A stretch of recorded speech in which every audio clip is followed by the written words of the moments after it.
All right, welcome back, YouTube. This is genuinely my third attempt at trying to record this video. I did it once, and then the audio was absolutely awful. It was windy, and the video quality was just awful. I tried to do it again, and then it started raining on me, so I stopped. And so I'll try to do it again today. So I'll split this into two sections. First part is just gonna be kind of like yap, and then second part is I'll just be talking about, like, you know, what you clicked on the video for. Anyway, I'll do timestamps in the description. Look at the cat. Look at the cat, guys. He's so chill. Look at the cat. Okay. So, anyway, I've been here, about 2 weeks now. And, this is my second time back here. Right now I'm in Fukuoka. I was in Tokyo for like couple days. I also went to Gunma and Nagano. I got to see like some of the initial D spots. Like I got to see I felt like any kind of video that I could make just on any topic, I'd pretty much already talked about, and it was just kind of like a matter of like how many videos could I make where I basically take the same concept and just kind of recycle it and make a new video out of it. And I just kind of started like hating that. So, you know, for a while I didn't really have anything to talk about, but I kind of figured, like, you know, it's beautiful. I kind of felt like the main kind of point of my channel was to kind of just like share like my mindset and like kind of like where I've been in like my own journey, I guess.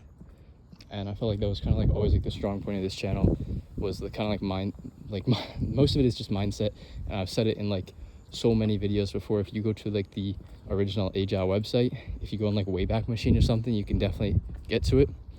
And it's like 90% of the articles are just probably more than 90% are just like mindset.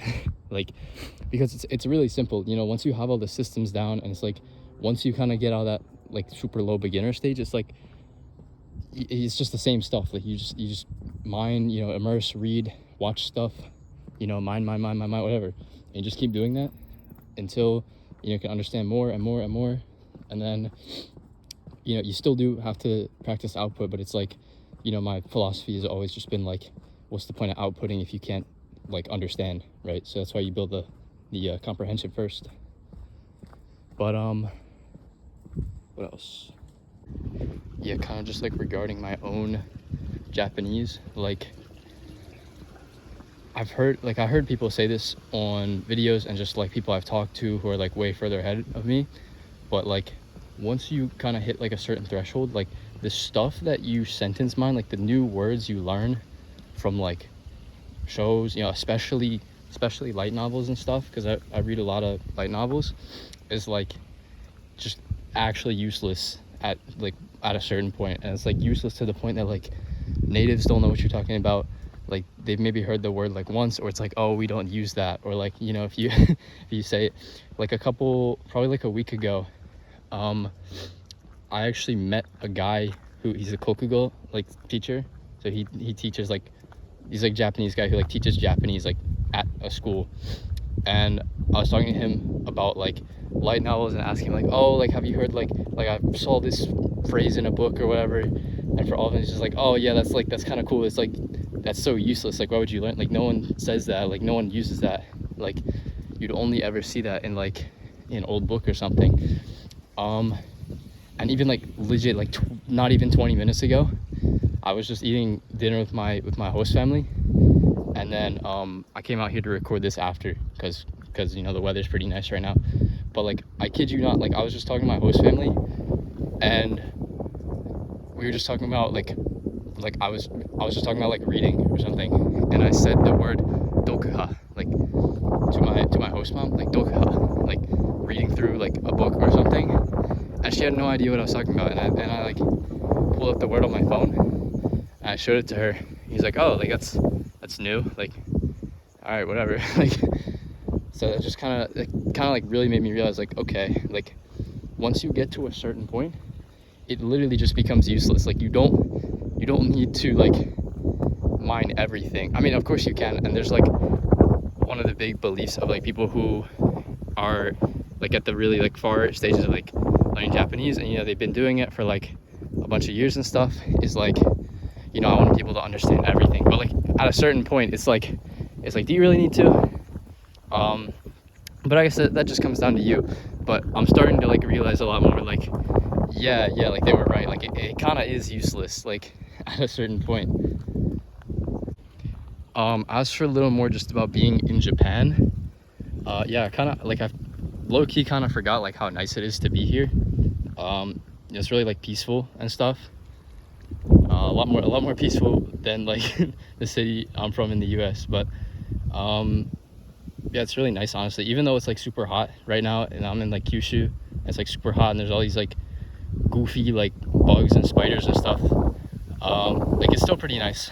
But I did kind of hear from like a bunch of people like the second time you go to Japan is kind of when you just kind of realize like, oh, it's just a country. Because like the first time you go to Japan, it's like this, you know, like fairy tale like wonderland, you know what I mean? Like if you've ever been to Japan, you remember your first time going. Maybe for you it was kind of like wow, like this is Japan, like this is cool. And then the second time you go, you're like all right, like like this is Japan, but you know it's just a place, you know, like it's not like heaven, you know. But yeah, so I kind of realized that too. Man, are you kidding me? I was literally mid-recording and then my phone ran out of storage, so it stopped.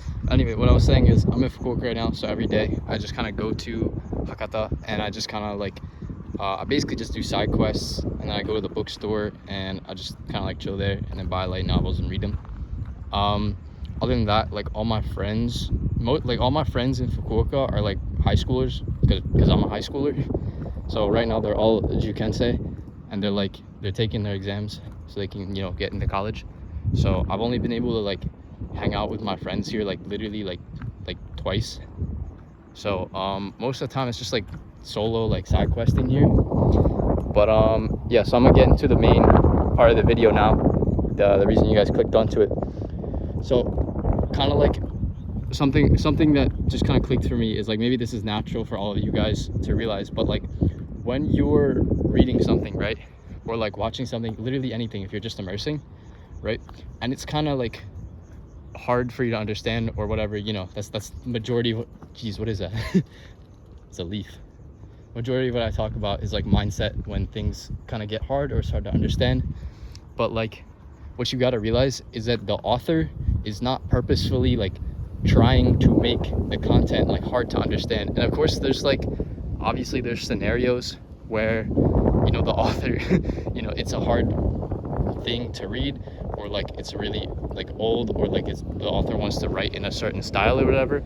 But generally most of the time, if you're watching stuff that is made by natives for natives, which is really the only thing you should be doing, like I don't at all, unless you're like super beginner, and even then I mean, this is a different conversation. Like I don't really advocate for like using learner materials like at all. Like even if you're super beginner, like maybe, but like in the long run it's not really what you want. But like the authors, they're not trying to like make it impossible for you to understand, because at the end of the day the author's job is, you know, just to write the story, try to convey their, you know, their emotion, their story, whatever it is the author wants to convey. Yeah, that's just what they're trying to do. They're not like it's not like they're trying to specifically, you know, make a piece of content harder or whatever.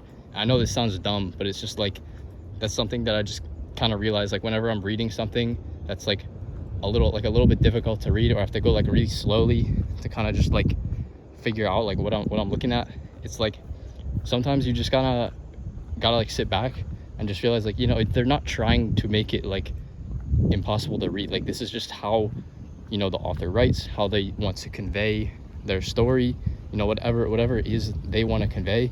This is just how they chose to write it. And it's getting really dark out. Also, side note, like I said before, if you were watching the first part of this video and you didn't just skip to this, I've been buying a lot of paperback like light novels and stuff, and for a while I was actually just reading on a Kindle, because it's like if I read on my phone, it's like it's so distracting, like just reading on my phone. like even if I have notifications off and stuff, it's just like there's always that urge to just like open like Instagram or whatever, like even if I'm just reading, like if I'm just reading on my phone. And you know, that's because I'm like a zoomer or whatever, but like there's always that urge, and it's like really distracting and annoying most of the time.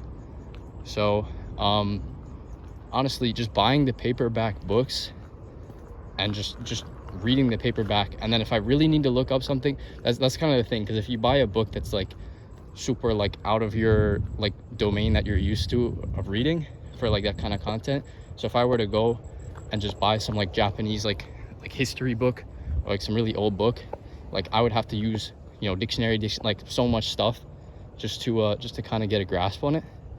But if you can, you know, you can buy books that you know are like at your level basically, and you won't have to look up like too much stuff, then it's honestly a really nice experience to just have the paperback of the book and just to be able to kind of just like sit down and, you know, not have to worry about anything else. And I mean, there's like a level of that with the Kindle, of course, but it's like, I don't know, it's not really the same. I feel like, I don't really know.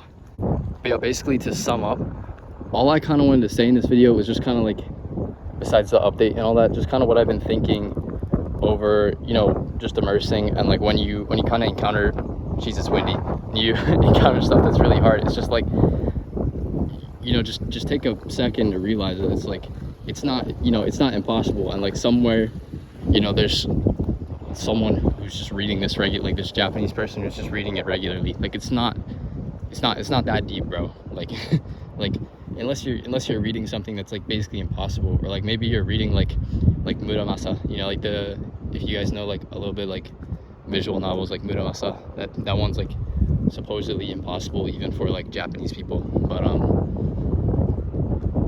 yeah, that's it. So それじゃあまたね。